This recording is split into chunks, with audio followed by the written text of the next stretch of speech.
Bonjour à toutes et à tous et bienvenue pour notre séquence Poussons le débat. On va s'intéresser aujourd'hui au changement climatique et à son impact sur la filière semences en termes économiques. Est-ce qu'il y a des marchés qui vont fermer? Est-ce que ça va avoir une incidence sur la production de semences en France? Est-ce que tous les territoires sont logés à la même enseigne? Est-ce qu'il y a des variétés, des espèces qui vont être plus résistantes sur lesquelles on va devoir mettre l'accent? Et la recherche, quel rôle de la recherche là-dedans? C'est ce que nous allons voir ensemble au cours de cette émission avec mes invités que je rejoins tout de suite. Des invités très masculins aujourd'hui, bon bah c'est comme ça.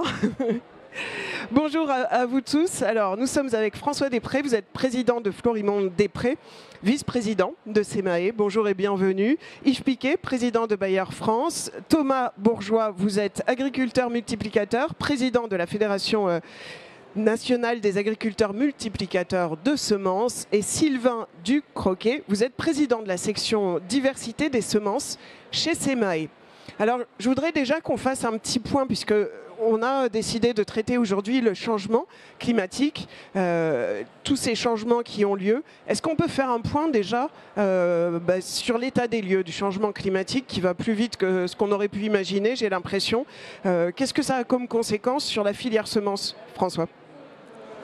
Alors le changement climatique a différentes conséquences pour la filière semences selon la partie de la filière à laquelle on s'adresse. Pour les agriculteurs multiplicateurs, mais Thomas en parlera sans doute plus en détail, c'est exactement la même conséquence que pour les agriculteurs en général. Le changement climatique, ça veut dire des accidents climatiques extrêmes plus fréquents, ça veut dire l'apparition de nouvelles races de maladies, de nouveaux ravageurs auxquels il faut s'adapter et contre lesquels parfois les solutions phytopharmaceutiques n'existent pas ou n'existent plus. Pour un accident, c'est inondation, sécheresse, c'est tout ce qu'on voit ces derniers temps qui se multiplient. Les phénomènes extrêmes en termes de température, de pluviométrie. Pour un deuxième maillon de la filière, celui des établissements producteurs de semences, le changement climatique, ça veut dire des zones traditionnelles de production de telle ou telle semence qui sont moins productives, moins régulières, et la nécessité d'aller rechercher ou de développer de nouvelles zones et d'y trouver des agriculteurs multiplicateurs. Et enfin, pour un autre des maillons de la filière, qui est celui des sélectionneurs, des obtenteurs de variétés végétales, ça veut dire de nouveaux objectifs de recherche, de nouveaux défis, une nouvelle priorité dans les objectifs de recherche et toujours plus d'investissement. Donc il y a quand même beaucoup de contraintes nouvelles ou en tout cas qui se multiplient autour de nous pour la filière semences. Yves Piquet, justement sur les schémas de sélection, ça va beaucoup perturber les schémas de sélection que nous avons à l'heure actuelle. Est-ce qu'il faut accélérer la mise au point des variétés? Comment vous voyez-vous le changement climatique et l'incidence que ça a? Mais quand on parle de mettez bien le micro proche. Quand on parle de changement climatique, comme François l'a dit, on parle d'extrémité. Donc, tout premièrement, je pense qu'il faut travailler sur le fond. Et le fond, c'est les bonnes pratiques agricoles.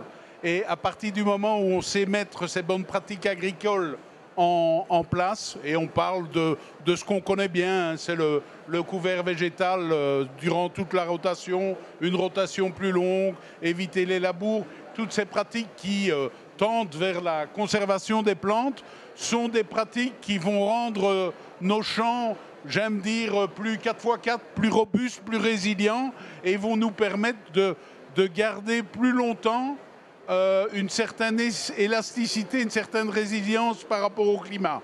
Maintenant, donc déjà les pratiques, c'est-à-dire tout ce qu'on fait, c'est déjà un premier point où il va falloir faire des changements, accentuer, développer d'autres pratiques. Je vais dire, ce train-là est en route, mais il va falloir encore travailler plus dans cette direction-là pour acquérir une résilience plus importante des terroirs actuels. D'accord. Et après, il y a d'autres aspects, donc sur les variétés ou des choses comme ça, qu'on peut insister, trouver d'autres choses? Tout à fait. Et là, depuis maintenant de nombreuses années, on travaille sur des plans qui nous permettent d'avoir des plantes qui sont plus résistantes aux moments de stress. Pour chaque espèce, il y a des moments de stress bien connus lors du développement de ces plantes.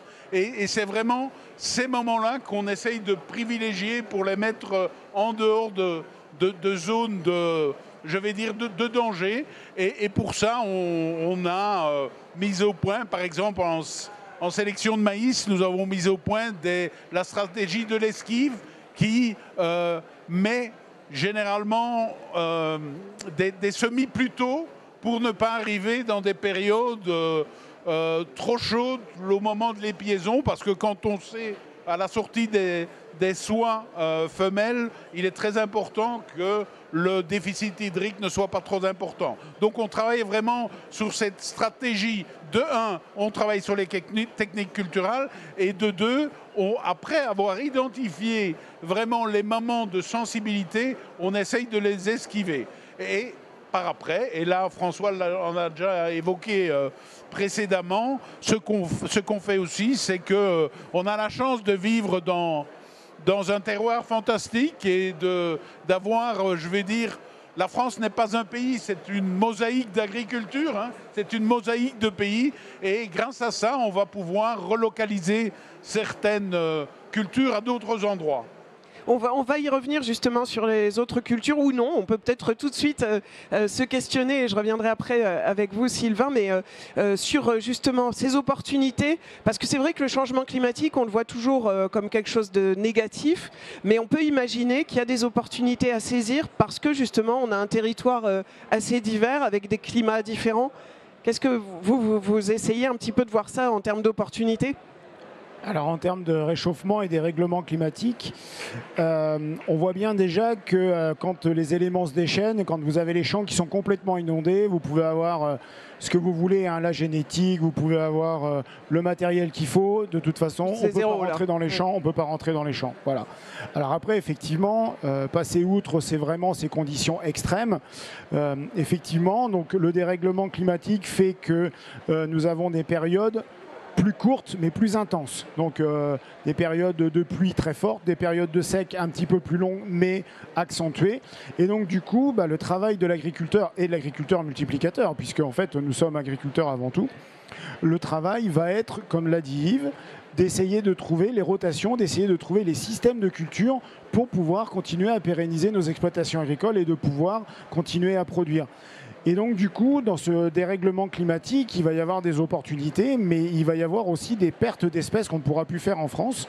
Donc en termes d'opportunités, déjà, on peut voir que les cultures qui étaient faites exclusivement dans le sud commencent vraiment à remonter dans le nord. Donc on commence à parler de soja maintenant au nord de Paris, on parle de tournesol, on parle même de sorgho maintenant au nord de Paris. Donc, ça n'existait pas du tout avant, c'était pas du tout possible par rapport au climat. 10 ans en arrière, non, on avait du maïs, mais le soja, mais par contre la génétique aide aussi, puisque on sélectionne quand même des variétés plus précoces qui ont des besoins de cycles de végétation plus courts, et donc du coup ce qui permet de pouvoir les faire chez nous.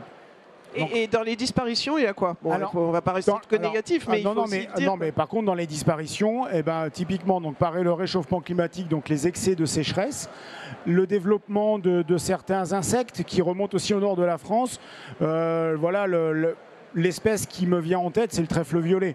Le trèfle violet est en train de disparaître complètement de la France et au profit de pays beaucoup plus au nord, comme la Lituanie typiquement, qui devient le premier pays producteur européen de trèfle violet. Donc voilà. C'est un risque parce qu'on peut perdre des marchés, on peut perdre des positions qu'on a sur certaines espèces. Et surtout, on perd aussi un outil qu'on pouvait avoir dans notre rotation, parce que le trèfle violet est très intéressant, c'est une légumineuse, ça permet de nettoyer les sols, ça permet de ramener beaucoup d'azote et ça permet de couper aussi les rotations, et donc c'était une culture qui était très intéressante. Mais du coup, maintenant, on ne peut quasiment plus la produire parce que les rendements deviennent trop faibles et qu'économiquement parlant, on n'y arrive plus. Et quand c'est comme ça, on peut trouver d'autres espèces qui tiennent ce rôle-là. Par exemple, quand vous parlez des sols, de tous les bienfaits qu'elles ont, est-ce qu'on arrive à trouver des remplaçants ?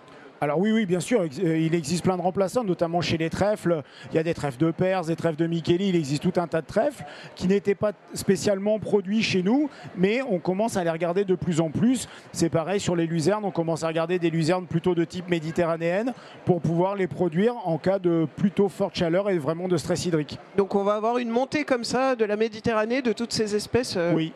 Oui. Bon, il y a du bon, hein, il y a du très bon dedans. Exactement. Sylvain Ducroquet, vous dites qu'il faut mélanger un peu les variétés. Vous prenez, d'ailleurs, vous venez de le dire, hein, on a des espèces qui permettent de protéger ou d'alimenter le sol davantage. Et l'idée, ça serait de fournir aux agriculteurs plusieurs types de variétés pour avoir des récoltes un petit peu équilibrées. Expliquez-nous un peu comment vous travaillez ça. Je pense qu'il faut d'abord dire que la nature s'est toujours adaptée.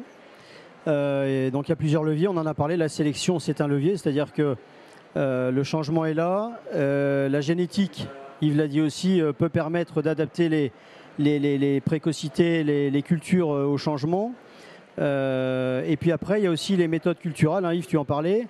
Alors nous les trieurs de semences que je représente, et je suis aussi président de la section diversité des semences, donc je pense qu'il faut remettre de la diversité dans les systèmes. Donc de la complexité aussi, parce que c'est plus difficile en agriculture de conservation de gérer plusieurs cultures en même temps. Et alors nous, Trieurs à Façon, on a un programme avec l'INRAE qu'on a mis en place en 2014, entre 2014 et 2018, qui s'appelait Witamix. Et un deuxième programme qui s'appelle Mobidiv aujourd'hui, et en fait qui consiste à mélanger, à faire des associations variétales. C'est-à-dire qu'il y a des variétés qui sont très productives, qui ont des résistantes à certaines maladies, mais aussi des fortes faiblesses sur d'autres maladies. Et quand vous mettez dans un même champ une variété à côté d'une autre et encore à côté d'une autre, on peut en mélanger 5, 10. Et un tiers de nos clients agriculteurs qui font leurs propres semences font de l'association variétale. Et en fait, il y a une sorte de bouquet variétal qui est une sorte d'assurance aléa climatique. C'est-à-dire qu'on a vu par exemple en 2016, on a eu entre mai et juin 2016 une période sans soleil, qui a perturbé la fécondation des blés, avec dans certaines régions, dans ta région Thomas, à Compiègne, des agriculteurs qui faisaient 20 quintaux hectares alors qu'ils en font 80 ou 100 d'habitude. Quand ils associaient des variétés dans un même champ, la variété qui plonge, je pense au terroir, au trapèze, et ces variétés-là en fait, elles plongent dans le lot, mais l'ensemble des autres variétés récupèrent. Donc c'est un levier aussi de travailler les pratiques culturales. Et ça n'enlève rien à la génétique, dont on a toujours besoin. C'est un complément en tant que pratique culturelle. Et voilà, c'est une pratique agronomique. On peut aussi parler du mélange d'espèces. Le mélange de variétés, c'est un des moyens qui permet, je l'ai dit, cette assurance récolte, qui permet aussi de diminuer l'utilisation des produits phyto, parce que quand vous avez un blé qui est sensible à une maladie, qu'on met à côté d'un blé qui est résistant, on met moins de phyto, moins de régulateurs de croissance. Enfin, voilà. Il y a beaucoup d'effets positifs dans remettre de la diversité dans le système. Et les agriculteurs arrivent à faire ça, ils sont demandeurs puisqu'ils le font eux-mêmes dans leurs semences. Alors ça fait 15-20 ans que ce sujet de l'association variétale qu'on connaît bien est sur le sujet. Il y avait 50 000 hectares en 2010, il y en a 8 ou 900 000 aujourd'hui. Il y a quelque chose d'un peu exponentiel. C'est pas compliqué à faire. Et oui, ça fait partie c'est dans la palette des solutions. François Després, justement, sur cette palette des solutions que la filière semences peut utiliser, on a parlé de pratiques culturelles, on parle aussi de recherche, enfin, il y a toute une palette en fait à développer. Oui, en fait, il n'y a pas un remède unique à l'adaptation au changement climatique. Sylvain a bien détaillé ce que pouvait apporter la pratique des associations variétales. Naturellement, le premier levier, c'est celui de l'amélioration des plantes, de la génétique. C'est celui qui offre le plus de perspectives compte tenu de ses références historiques et compte tenu des avancées scientifiques que nous sommes en train de faire au niveau de techniques, de technologies qui s'appellent la génomique, la sélection génomique et la bioinformatique, avec le recours progressif à l'intelligence artificielle générative. Donc on va avoir une capacité de génération de nouvelles variétés qui prendront en compte un tas d'objectifs de sélection, des résistances aux maladies, des résistances au stress hydrique, une meilleure valorisation de l'azote. Mais tout ça ne va se développer qu'au fur et à mesure des avancées scientifiques et technologiques. Il ne faut pas oublier qu'il faut toujours, même si on en a raccourci le délai, une période de 4, 5, 6, 7, 8 ans entre le croisement initial et la mise en marché d'une variété nouvelle. Ça dépend des espèces, mais ça reste un délai long. Et dans l'immédiat, il faut aussi recourir à d'autres solutions des solutions agronomiques, c'est très clair, à des produits de biocontrôle. Donc ce sera un panier de solutions qui permettront à l'agriculture de s'adapter au changement climatique et aux productions de semences qui sont confrontées aux mêmes contraintes de faire de même. Donc il n'y a pas de solution unique, il n'y a pas de baguette magique, il faut plus d'innovation, plus de recherche et une capacité à mettre à disposition des agriculteurs les produits d'innovation qui passent par un cadre réglementaire adapté qui est en train de se déterminer au niveau européen, s'agissant de ce qu'on appelle les NGT ou l'édition génétique. Oui, on aura une émission spécialement dédiée au NGT, mais vous en parlez, est-ce que ça permettra quand même d'aller assez vite? Il faut que la réglementation puisse suivre, parce que comme vous l'avez dit, il y a quand même un certain nombre d'années pour s'y mettre. Comment on fait, quoi? Est-ce qu'on arrive à aller assez vite?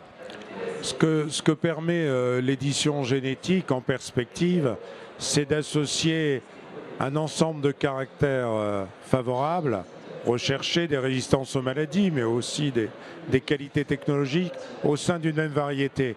Ce que la sélection dite traditionnelle n'arrive pas à faire, parce que lorsqu'on avance sur un front, celui de la résistance aux maladies et aux ravageurs, on recule parfois sur celui du rendement ou des qualités technologiques. Donc demain, avec ces outils-là, on peut imaginer associer plus favorablement les caractères favorables, mais il faut le cadre réglementaire, et même quand ce cadre réglementaire sera obtenu, sans doute au niveau européen en 2026, il faudra encore quelques années pour que les variétés issues de ces recherches soient à disposition des agriculteurs. D'accord. Yves Piquet, sur l'innovation, François Després a parlé de l'intelligence artificielle, tout ça, ça peut nous aider à nous adapter? Oui, tout à fait. Et je voudrais revenir sur un point que François a souligné. Il est très important.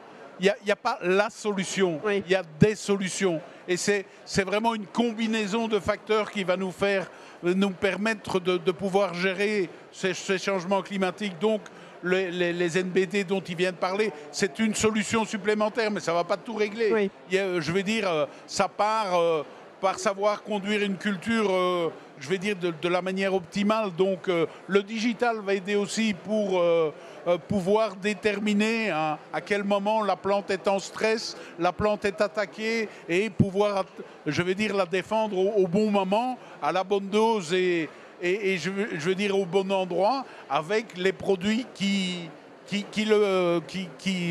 sont déterminés par ces outils digitaux. Pour revenir sur l'intelligence artificielle, revenir sur tous ces processus employés en sélection, on a vu ces dernières années les processus de sélection s'accélérer grâce à des pratiques, on appelle ça chez nous le precision breeding, je ne sais pas, disons que... Est-ce qu'on dit ça en français On dit ça en général, François Oui.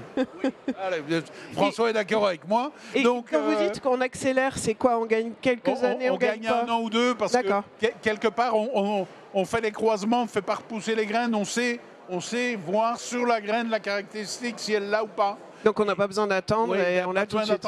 Et donc, tous ces outils-là, vous savez, c'est fantastique l'agriculture maintenant. Hein. Il y a 40 ans d'ici, on était dans un tunnel engrais, semences, engrais, produits phyto. Maintenant, on a un éventail de solutions. On n'a jamais eu autant de cohortes avec lesquelles on peut jouer. Maintenant, il faut, et comme l'a dit François, il faut que le cadre légal nous permette d'obtenir et de garder tous ces outils, mais sur le papier, on a vraiment un champ des possibles qui est très important. Et juste une question sur le digital, c'est très, très répandu, parce qu'on voit même au niveau des entreprises ou quoi, qu'il y a des secteurs qui développent plus ou moins. On voit les atouts que ça peut représenter pour l'agriculture et pour les semences. Est-ce que c'est particulièrement développé dans ce secteur? On est au début, il faut... Oui. Je veux dire, la technologie existe. Maintenant, on est toujours sur le même problème en agriculture, c'est le déploiement. Et donc, quelque part, toutes ces pratiques-là, ces technologies-là, elles existent et on les utilise et elles ont prouvé leurs bénéfices. Maintenant, il faut déployer ça au niveau des 300 ou 400 000 agriculteurs en France. Thomas Bourgeois, oui. En complément de ce qu'a dit Yves, on parle beaucoup d'intelligence artificielle générative. On l'utilise en fait en sélection maintenant depuis une dizaine d'années. Et le principal apport qu'a eu cette intelligence artificielle, c'est d'aider à prévoir la qualité d'un croisement et quelle sera d'augmenter la probabilité, quand on décide d'un croisement entre deux variétés, de trouver dans la descendance des individus qui apportent une amélioration. Donc toute cette l'exploitation de la diversité qui naît des croisements va être améliorée grâce à l'intelligence artificielle générative. Parce qu'en fait, l'intelligence artificielle est capable de traiter un certain nombre de données très rapidement. C'est ça, en fait, on gagne là-dessus par rapport à ce que pourrait faire un humain et juste un cerveau humain.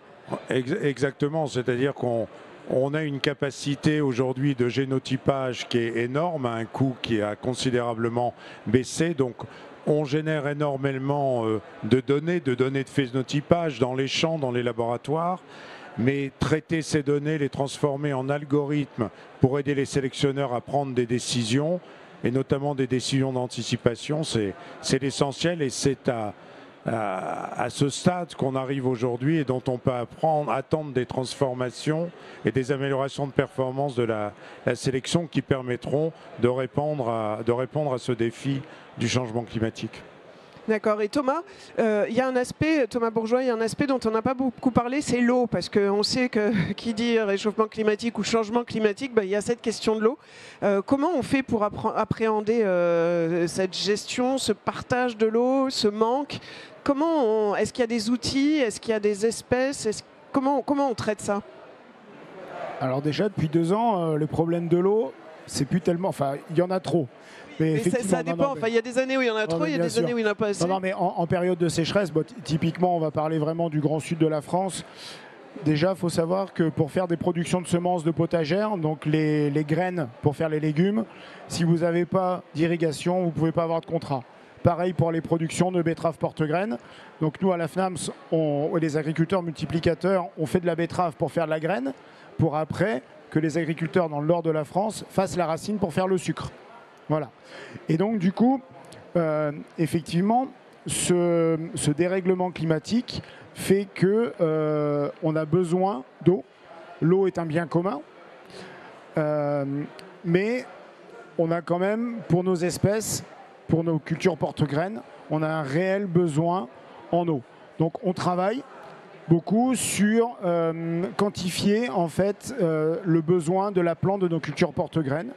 On travaille beaucoup avec un peu de l'intelligence artificielle. On travaille avec des sondes tensiométriques qu'on met en fait dans le sol, qui va nous calculer en fait les résidus d'eau qu'il y a dans le sol et nous aider à apporter au bon moment, au bon endroit et la bonne quantité l'eau pour nos cultures porte-graines. Donc pour éviter en fait de gaspiller l'eau. Et en fait, ce problème au niveau de l'eau va arriver aussi, comment dire, il va y avoir de la migration entre guillemets, puisque quelquefois l'eau ne suffit pas. Quand il fait vraiment très chaud et que vous avez les pollens qui sont grillés par la chaleur, il va arriver comme en maïs il y a 2 ans. Vous avez beau irriguer tout ce que vous vouliez, les maïs, ça a été une catastrophe parce qu'en fait le pollen a grillé complètement. Donc il était stérile. Donc en fait il risque d'y avoir des changements de zone et pas forcément là où il y a beaucoup d'irrigation. Et surtout va se poser un autre problème. On parlait de la betterave. La betterave est très sectorisée pour la production de semences avec des cartographies. Et donc du coup c'est un zonage de la betterave qui risque de changer. Et qui dit zonage, on va perdre en fait l'exclusivité de la betterave qui est très protégée parce qu'il y a besoin d'avoir des très grandes distances d'isolement. Et donc en fait c'est tout un bassin de production qui risque de disparaître. Et après, on ne sait pas où est-ce qu'on va le remettre, puisqu'il va y avoir de la concurrence avec de la betterave potagère et de la betterave sucrière, mais pour la racine. Et donc, c'est ce warning un petit peu autour du sujet de l'eau aussi, c'est devoir migrer, en fait, devoir bouger certaines zones de production, parce que trop chaud, parce que peut-être plus d'accès à l'eau, notamment des grosses problématiques dans la Vendée. En Vendée, dès qu'il fait une semaine où il n'est pas tombé une goutte d'eau, ça y est, c'est le déclenchement sécheresse, alors que là, les nappes phréatiques débordent de partout. Donc après, ça devient vraiment un problème local et c'est à nous, agriculteurs multiplicateurs, à nous, la FNAMS, d'aller voir les DDT, d'aller voir les préfets et ainsi de suite pour prêcher un peu la bonne parole, pour que le bien commun qui est cette eau, on puisse l'utiliser pour tout le monde et surtout de grâce. Que quand on voit la quantité d'eau qui tombe, qu'on ne puisse pas stocker de l'eau pour pouvoir l'utiliser aux périodes les plus chaudes, je trouve que c'est d'une ineptie terrible. Alors ça, c'est des polémiques et c'est des discussions qui sont assez importantes sur ce qu'on appelle les méga-bassines ou les réservoirs d'eau.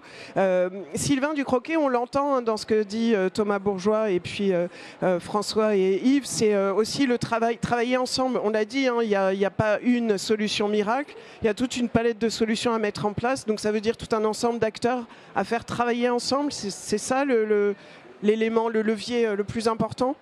Quand on est dans une économie de rupture, on vit quand même des choses incroyables. Il y a eu les 30 Glorieuses, ensuite il y a eu des années où il ne s'est pas passé grand-chose, j'exagère, mais c'était un peu ça. Et là, on a avec l'avènement d'Internet, début des années 2000, on a une innombrable innovation. On parle de l'intelligence artificielle, innovation dans les techniques agricoles, innovation dans l'atomisation de la consommation. Aujourd'hui, vous avez plein de gens qui consomment différemment et qu'il faut nourrir. Mais donc ça veut dire des marchés atomisés. Et en fait, dans ce grand défi que nous impose le changement du climat, on n'est pas trop de plusieurs autour d'une table. Et moi, je crois beaucoup à la coopération plutôt qu'à la compétition. C'est-à-dire que je prends notre exemple ici, Trieur à Façon, on n'était pas forcément l'interprofession, on y est aujourd'hui. Il y a des choses qui émergent aussi dans les façons de produire entre nous. Et en fait, c'est ça le grand message, c'est qu'on va y arriver si on y va tous ensemble. J'aime beaucoup cette image d'Yves, là, tu parles de mosaïque. En fait, c'est ça, c'est pas noir ou blanc. Mais c'est vraiment la question des petits crans, vous bougez un petit truc et en fait derrière il y a tout un système qui bouge, qui se met en branle. Et ça en permanence en fait, et c'est comme ça que vous allez passer la montagne. C'est une montagne, on ne la déplace pas en la poussant, on la déplace en la saucissonnant entre guillemets.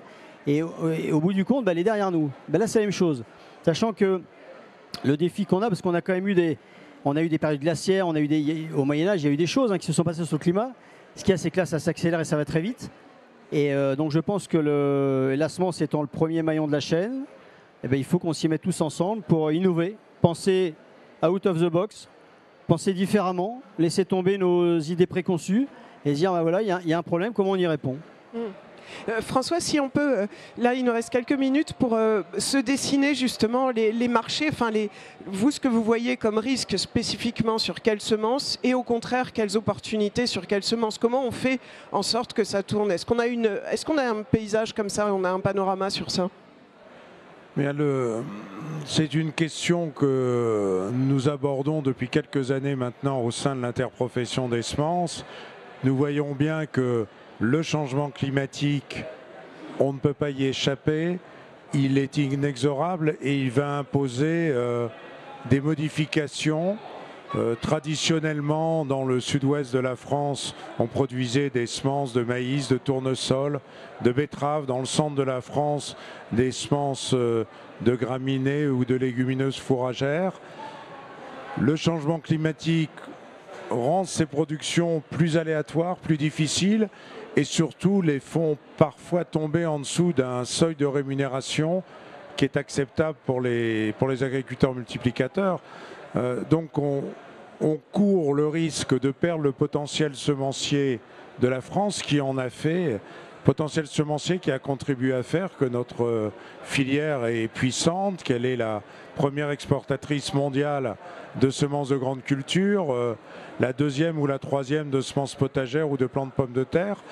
Tout ça est remis en cause, pas du jour au lendemain, pas instantanément, mais il est important qu'on soit capable lucidement, consciemment, de se projeter sur ce qu'emporte comme nos contraintes nouvelles ce changement climatique. Ça veut dire repositionner des cultures, transformer nos modes de production pour qu'on puisse encore, dans 10-15 ans, afficher notre filière comme étant une filière d'excellence qui produit une grande diversité de semences. Ce sera sans doute plus au même endroit, dans les mêmes conditions, mais le terroir français, par la qualité de ses sols, malgré le changement climatique, mais avec une adaptation des pratiques agricoles, agronomiques, restera sans doute très compétitif, ne serait-ce que parce que les territoires voisins sont confrontés aux mêmes difficultés.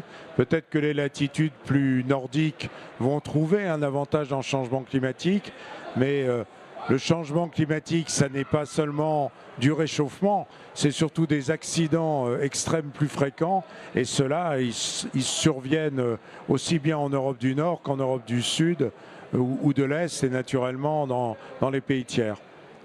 Donc beaucoup d'efforts pour essayer de garder, enfin pour pouvoir garder notre positionnement au niveau européen, mondial, qui est très bon. Et je pense que notre organisation interprofessionnelle pour la semence est un atout et doit être encore plus demain qu'aujourd'hui un atout pour cette adaptation et conserver notre compétitivité collective. Et moi je voudrais rajouter que comme on a expliqué, c'est une combinaison de facteurs et il faut travailler sur tous les facteurs.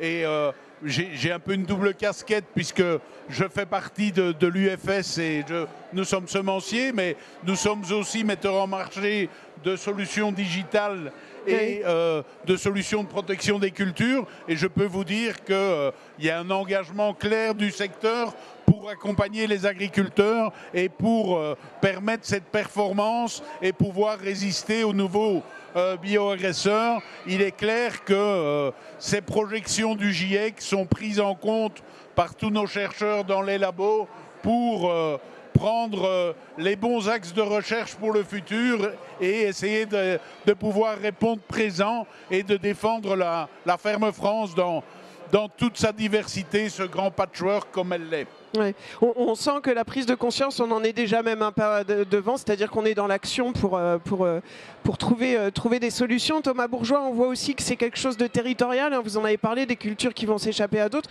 C'est comme si on devait avoir une vision d'ensemble de la France avec tous les atouts et les nouvelles semences. En gros, c'est ça, quoi. C'est une cartographie un peu plus globale et c'est pas chacun dans son coin. Exactement. Mais en fait, on a la chance en France d'avoir un territoire qui est très très diversifié, avec on peut aller du climat méditerranéen au climat, on va dire presque même plus qu'océanique, avoir même un petit peu du climat continental sur la partie de l'Alsace.